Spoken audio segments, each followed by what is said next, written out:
سلام. تو این قسمت میخوام در مورد موضوعی صحبت بکنم که وجه اشتراک ردیف و قرمه سبزیه. امر کلاسیک. پیژامه و کراوات، برنامه شماره 1، قرمه سبزی تا ردیف.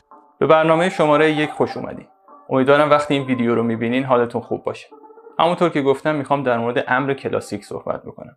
عنوانی که در ابتدا شاید خیلی قلمبه سلمبه به نظر برسه و فکر کنید که درکش سخته.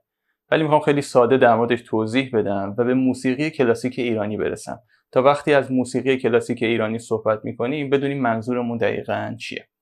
امر کلاسیک و پدیده‌های کلاسیک در هر زمینه‌ای که باشن 4 تا ویژگی کلی دارن. ویژگی اول دوام تاریخیه. ویژگی دوم اعتبار فرهنگی، مورد سوم مرجعیت و آخری تثبیت در حافظه جمعیه. حالا پیرو این صحبت‌هام میخوام یه مقدار این بحث موسیقی کلاسیک رو باز بکنم. ما این 4 ویژگی که در موردش صحبت کردیم در مورد هر پدیده کلاسیکی هست که موسیقی هم یکی از اونهاست.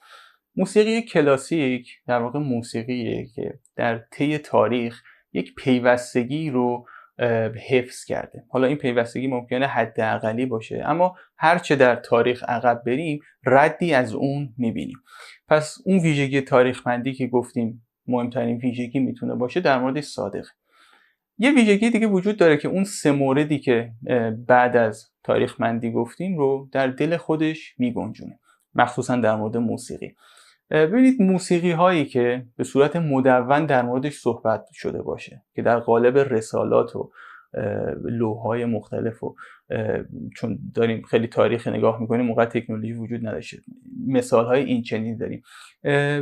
به هر حال مباحث نظری به صورت مدون در موردش وجود داشته باشه و پیرو اون یک کارگان یا رپرتواری از قطعات مختلف که در واقع اون مباحث نظری رو حالا هر چقدر کم یا زیاد به سطحی از تعین و اجرا رسونده باشه وجود داشته باشه. هر موسیقی که این ویژگی ها رو داشته باشه موسیقی کلاسیک خواهد بود. حالا میتونه موسیقی کلاسیک اروپا باشه، موسیقی کلاسیک ایران باشه، موسیقی کلاسیک هند باشه که معمولا مربوط به یه سری فرهنگ های مشخصه که چارچوب فرهنگی مشخصه و به لحاظ جغرافیایی هم قابل پیگیری هستش.